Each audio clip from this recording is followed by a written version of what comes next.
inside the Hall of Fame's Booker T, six-time world champion with Brad Gilmore. And on the line, we got WWE superstar Ricochet. What's going on, man? Not much, man. Not much. Sitting here at Raw. How you guys doing? Oh man, sitting there, Raw. See what I'm saying? That's a real player right there. He already ready. No, man, that's called taking care of business. I was one of those guys, man. I always said I'm always available, even if I'm not available. And that's the way you make it in the business, man. I'm always being Johnny on the spot. So definitely, I appreciate that, man. Hey, man, you've been in the business for quite a while, man, and I want to get right into this. You've been in the business quite a while. And one thing I know about Ricochet, that name, I heard about the name well before I ever knew who Ricochet was. People was talking about, man, y'all need to get Ricochet down to reality of wrestling. And I'm like, I'm serious. It's just one guy, man. His name is Randy Huffman. By no relation, Randy Huffman. He used to always be like, man, I could get Ricochet down. I'm like, man, you can't get Ricochet down here. No, man. What is it, man? You've been all around the world, man. You've pretty much seen it all. Talk to me about, is this something, a dream come true? Oh, I mean, yeah, definitely, for sure. Yeah, it's weird to, even think, because I'm going on, 17 years now that I've been doing it. So, yeah, it's been, What you started when you were you started when you were 6?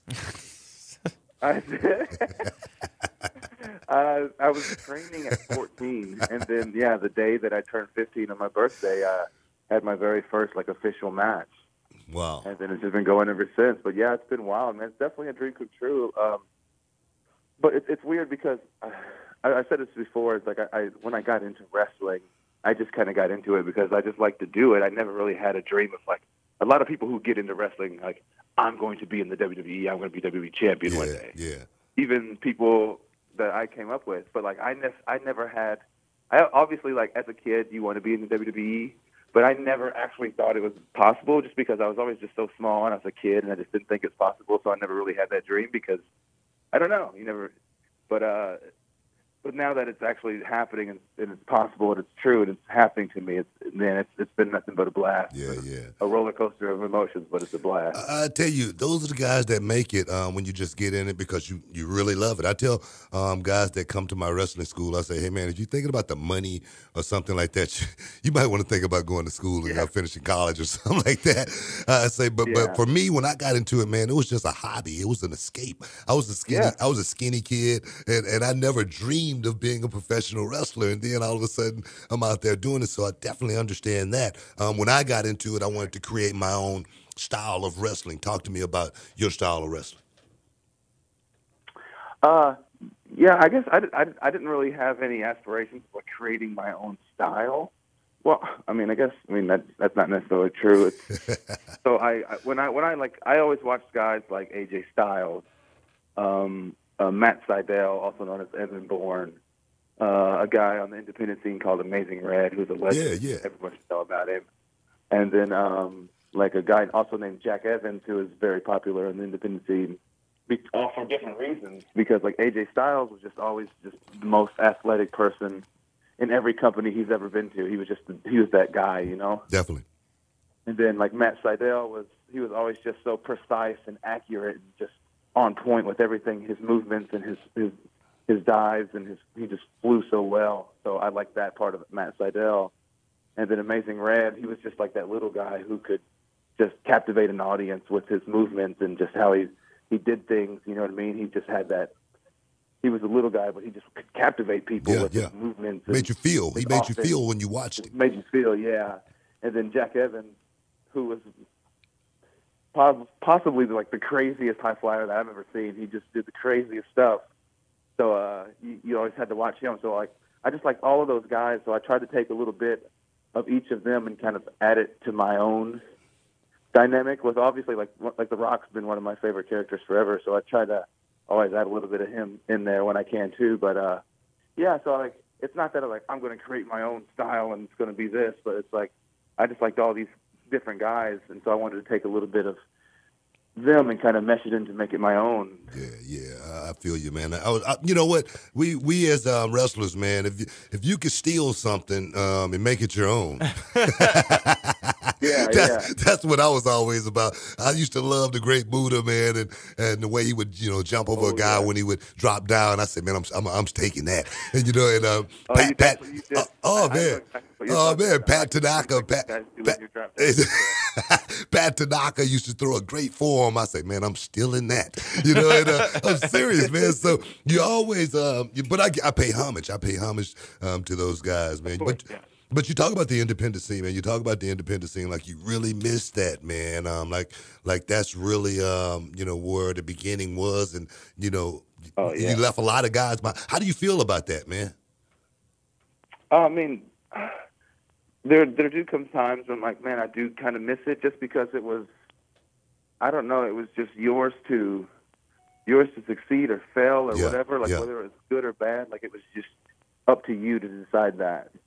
And sometimes it really worked, and sometimes it didn't. But maybe I miss it. But then at the same time, it's like that was all for a specific goal, and now I'm actually living my dream and my goal now. And like it's just so it's like the two parts of me are just divided, because like half of me I just absolutely I always have, and I always will just love the WWE product, just because I just always have and always will. Yeah. But also like there's a side of me that's like, man, that indie scene, that feeling, and the guys that we had really at that time that were really pushing it to the next level, like it was for me, like it was like a golden era for me. So Totally. yeah, obviously it's still going to for sure hold. I totally understand, man, because I'm WWE, man, but I'm WCW for life. You know what I'm saying?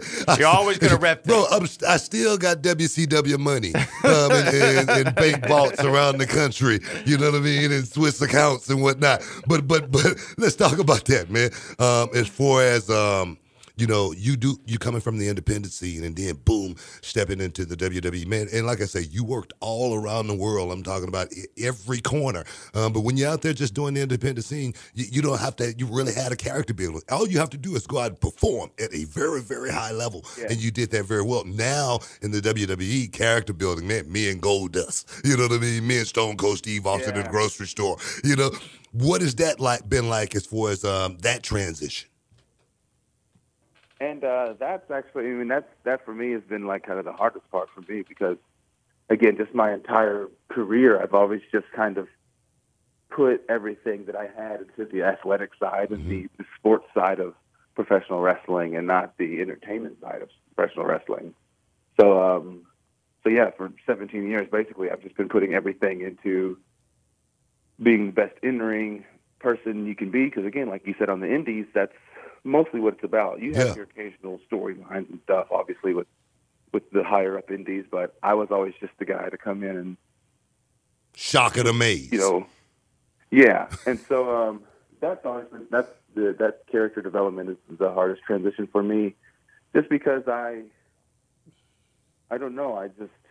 It's something that it's new to me, I guess. So I'm still trying to figure that out. Yeah. And I feel like I have a couple of ideas and stuff like that I'm just kind of lingering on and stuff, because I feel like could really be me, and just really let people show me like me that I was on the independent scene, which was, I think, a reason why I was so popular. But like you said, it's a whole different game here. It's a different style. Like, you've been around the world on the indie scene, and there is difference between like American wrestling and British wrestling and Japanese wrestling, and Mexican wrestling, and there is a difference. But even with all that, the WWE is a different it's just a different genre itself too, So again, it's just going to take some getting used to, just like everything else does. But I feel like I'm on the right track, and I'm trying to take every opportunity that I can and just knock it out the park. Well, I show them that I am ready and I can learn and I can build. So that's really the most important thing right now on the agenda. Hey, you've been there less than 2 years, man. You got a long way to go. And the character building, building part is the hardest part. Luckily for me, I think I was prepared for it, because I've always just been able to act a fool. You know, I've always been able to be as stupid as I want to be. And Are you sure? I'm serious. You know what I mean? No, I'm serious. To laugh at myself on a daily basis, I might, for instance, bang my knee on the table at home, and I'll start laughing about it so loud, and my wife be like, "What is wrong with you?" You know, that's the way I entertain myself. You know what I mean? You might need to see a doctor about that. That sounds a little concerning. No, man. No. Ricochet, Booker said something earlier that I completely agree with. I heard your name before I ever saw you compete and wrestle. When you were going to WWE, was that ever a concern for you about keeping your name, Ricochet, that brand equity that you already had? Oh, yeah. I mean, it definitely was. And I had, because I have copyrights to own the name Ricochet within the wrestling world.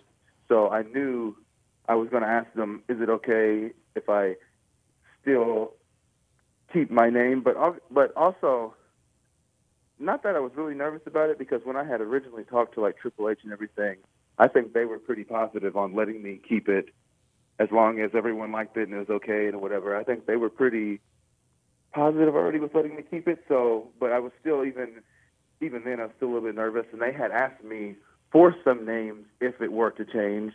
So I did send them like a good list of like 10 different names, just in case they did change it or whatever. But I guess everything checked out and it was all cool. And I guess having maybe some of that equity already kind of helped me. But yeah, we ended up keeping it, and I'm super glad that we kept it. Well, which is funny, because when I first used the name Ricochet, I didn't like it. I didn't want to be Ricochet, but now I really like it because it is different from everybody else. Hey, I hated the name Booker T, too, when I was born. Turned out to be a pretty good name. But no, that let you know you're a star, man. That's all it does. That just let you know that you're a star and that you're on the right path. Me coming into WWE as Booker T, and I got a chance to keep that name from the beginning of my career all the way to the end. It's definitely helped my career. We got the Royal Rumble, man. It's going to be coming to Houston January 26th, man. And we're in my hometown.